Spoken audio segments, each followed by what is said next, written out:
क्या हुआ जब रावण बना भौरा। रावण भगवान श्री राम से ज्यादा लक्ष्मण जी से क्यों डरता था। इसका पौराणिक रहस्य क्या था। दोस्तों, आप देख रहे हैं जय करीला धाम। तो चलिए करते हैं ज्ञान की बातें। वीडियो में आगे बढ़ने से पहले चैनल को सब्सक्राइब करें और बेल आइकन दबाना ना भूलें। जैसा कि आप सभी जानते हैं कि भगवान श्री राम के पूर्वज एक से एक महादानी वीर महापराक्रमी राजा थे। उनमें से राजा दिलीप, रघु, अज, राजा दशरथ और भगवान राम, इस तरह रावण उनकी 5 पीढ़ियों से युद्ध लड़ा, लेकिन हमेशा उसकी हार हुआ करती थी। राजा दिलीप का अश्वमेध यज्ञ चल रहा था, जो समाप्ति के अंतिम चरण में था। यज्ञ का घोड़ा अयोध्या से सभी राज्यों में घूम चुका था और वापस लौट रहा था। देवराज इंद्र को चिंता हो रही थी कि अगर यह यज्ञ पूरा हो गया तो राजा दिलीप को कहीं स्वर्ग का राजा ना बना दिया जाए। इससे घबराए हुए इंद्र छद्मवेश में आकर घोड़ा चुरा लेते हैं, पर घोड़े की रक्षा स्वयं राजकुमार रघु कर रहे होते हैं, जिनके हाथों में धनुष हो तो दुनिया की कोई भी शक्ति उन्हें हरा नहीं सकती थी। इतने महाप्रतापी राजकुमार के सामने इंद्र की एक ना चली। रघु ने स्वर्ग लोक पर आक्रमण कर दिया और घोड़ा न लौटने पर स्वर्ग सहित इंद्र को नष्ट कर देने की प्रतिज्ञा कर ली थी। और अकेले ही महान योद्धा ने देवता कुबेर, पवन, अग्नि, वरुण, चंद्र, सूर्य, वसु, दिग्पाल, यक्ष, किन्नर आदि अनेकों देवताओं से भीषण युद्ध हुआ और अश्वमेध यज्ञ का घोड़ा वापस अयोध्या आ गया। उसी समय राक्षसों के गुरु शुक्राचार्य ने रावण को अयोध्या जीतकर उस पर अपना अधिकार करके सूर्यवंश को सदा के लिए समाप्त करने की सलाह दी और रावण अयोध्या पर आक्रमण करने की तैयारी करने लगा। परंतु ऋषि अगस्त ने विश्वामित्र जी द्वारा राजा दिलीप को यह जानकारी पहुंचा दी। तत्पश्चात राजा दिलीप ने यज्ञ स्थल से बैठे बैठे मंत्र उच्चारण से एक बाण चलाया, जिससे अयोध्या की सीमाओं पर एक अदृश्य दीवार बन गई, क्योंकि वह दीवार रावण और उसकी सेना के लिए बनाई गई थी। रावण और उसकी सेना का कोई व्यक्ति राज्य में प्रवेश करता तो मारा जाता। रावण ने बहुत कोशिश की, पर वह सीमा में प्रवेश नहीं कर पाया। राजा दिलीप की वह विद्या लक्ष्मण को आनुवंशिक कथा के रूप में प्राप्त हुई। रावण ने यह चमत्कार लक्ष्मण जी द्वारा पंचवटी में देख चुका था। जब लक्ष्मण जी की खींची हुई रेखा में रावण प्रवेश करने की कोशिश किया, लेकिन प्रवेश नहीं कर पाया था। यह पहला दृश्य था। दोस्तों, दूसरा रहस्य भगवान राम के जन्म के बाद रावण शिशु अवस्था में भगवान राम को मारकर अमर बनना चाहता था। इसके लिए उसने भगवान शिव का आह्वान किया। शिव जी प्रकट हुए। रावण ने अपनी सारी समस्या बताई और राजा दिलीप की बनाई हुई मंत्रों की दीवार के पार करके अंदर कैसे जाए, इसके ही साथ कालकूट जहर की मांग की। भगवान शिव को अपने आराध्य भगवान श्री राम के बाल रूप के दर्शन करने की इच्छा हुई और शिव जी ने रावण की आकाश के रास्ते अयोध्या नगरी में पहुंचा दिया और खुद अदृश्य हो गए। रावण ने शिवजी द्वारा दिए गए कालकूट विष को अपने पूरे शरीर में लगाया और माया से भौरा बन गया। सारा जहर रामलला के शरीर में उतारने के लिए महल में प्रवेश किया। भगवान शिव ने उसको 2 दिन के समय दिया। अगर इस बीच लौट आए तो ठीक है, वरना अयोध्या में ही रहोगे। राजा दिलीप की सीमा में उसे पार कभी नहीं कर सकोगे। अतः दिन में ही मारकर वापस आने का योजना रावण ने बनाई। रावण उसी पालने के आसपास भ्रमण करने लगा और भ्रमण राग सुनाने लगा। चारों ओर बालक एक साथ ही एक जगह थे और तीनों रानियां और राजा दशरथ हास परिहास में व्यस्त थे। लक्ष्मण जी जोर जोर से रोने लगे। सब ने उन्हें चुप करने के लिए गोदी में लिया, पर वह चुप नहीं हुए। कैकेयी ने मुस्कुराते हुए राम को गोद में उठा लिया और पलंग पे लिटा दिया।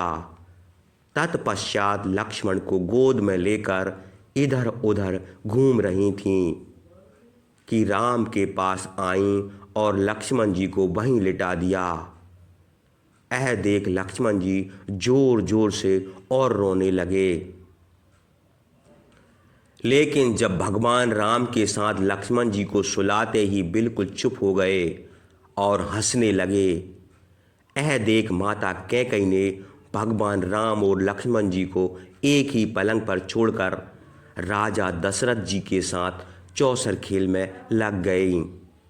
भंवरा रूपी रावण भगवान राम को डंक मारने के लिए पलंग पर गया और उड़कर भगवान राम के बाएं अंग के पास दिल पर आघात करने के लिए झपटा। लेकिन इतने में लक्ष्मण जी ने उसे खेल खेल में ही पकड़कर मुट्ठी बंद कर ली। रावण लक्ष्मण की मुट्ठी में बंद लाचार था। शेषा अवतार सभी विषधरों के राजा, उन पर कौन सा विष का जहर चढ़ता। उसकी हड्डी पसली लक्ष्मण जी ने अपनी मुट्ठी में ही तोड़ रहे थे। इस तरह दोनों बालक भगवान राम लक्ष्मण किलकारी मार मार कर हंस रहे थे। इस तरह रावण की लक्ष्मण ने दुर्गति कर डाली। उधर 2 दिन क्या 1 हफ्ता बीत गया। मंदोदरी चिंतित भगवान शिव की आस्तुति की। भगवान शिव प्रकट होकर सारा वृतांत बताने लगे। कहा कि लंकेश बालक लक्ष्मण साक्षात शेष अवतार हैं, उनकी दया पर ही जीवित रह सकते हैं और इसके लिए आपको ब्राह्मण बनकर विभीषण संग जाना होगा और राजा दशरथ से भिक्षा मांगनी होगी। राजा दशरथ वचनबद्ध होंगे, तब वे रावण की जान की गुहार लगाने पर बच सकता है। शेष नाग के पंजे से रावण को सिर्फ राम ही छुड़ा सकते हैं।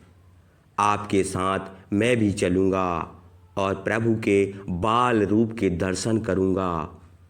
जब रावण बच जाएगा तो उसे आकाश मार्ग से मैं वापस लाने में मदद करूँगा। तब मंदोदरी ने अपने पिता मैदानव का स्मरण किया और वह भी सभी ने माया से ब्राह्मण रूप धारण किया और अयोध्या की ओर चल पड़े। विभीषण, माल्यवान, मंदोदरी और भगवान शिव राजा दशरथ के दरबार में पहुँचे और ओम भगवती भिक्षाम देहि की अलख जगाने लगे। ब्राह्मण देख राजा दशरथ ने कहा कि जितना चाहो जो चाहो सो ले लो।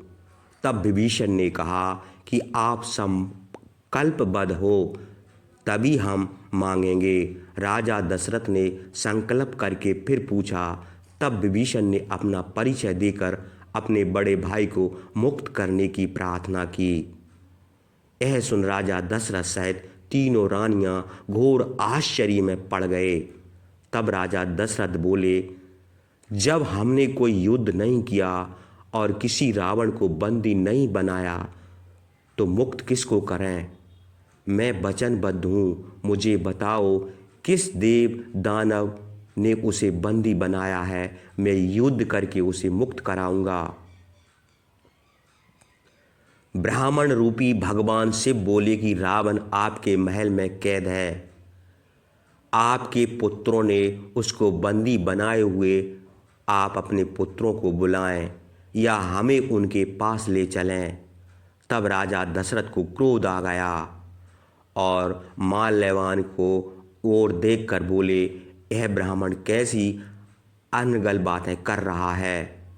अभी मेरे पुत्र बालक रूप में हैं, वह किसी को बंदी कैसे बना सकते हैं? मंदोदरी रोती हुई बोली, एक बार अपने बालक के पास हमको ले चलो। आप वचनबद्ध हो, अगर आपके महल में मेरे पति नहीं मिले तो आप मुझे मृत्यु दंड दे देना। राजा दशरथ बोले, बड़ी मिन्नतों के बाद मुझे बुढ़ापे में पुत्र सुख मिला है, आप लोगों की नज़र लग जाएगी, इसलिए मैं गुरु वशिष्ठ से बात करूंगा और रक्षा सूत्र बंधवा कर ही आप मिल सकते हैं।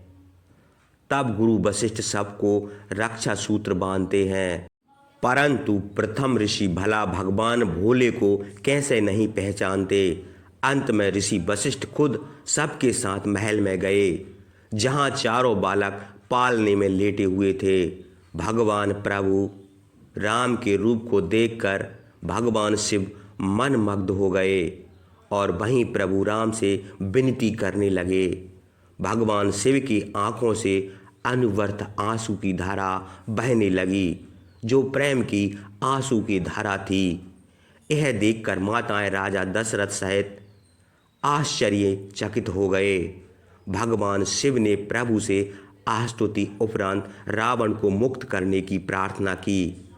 भगवान श्री राम मुस्कुराते हुए और मन ही मन शंकर जी से लीला कर रहे थे, क्योंकि रावण जैसे महापापी द्वारा एक बालक के वध की कोशिश करवाना तो एक महान पाप था। असली मकसद शिव को प्रभु के दर्शन करना था। तब मंदोदरी सहित सभी लोग लक्ष्मण जी की मुट्ठी खुलवाने की विनती कर रहे थे, पर वह क्रोध में फूफूकार कर रहे थे।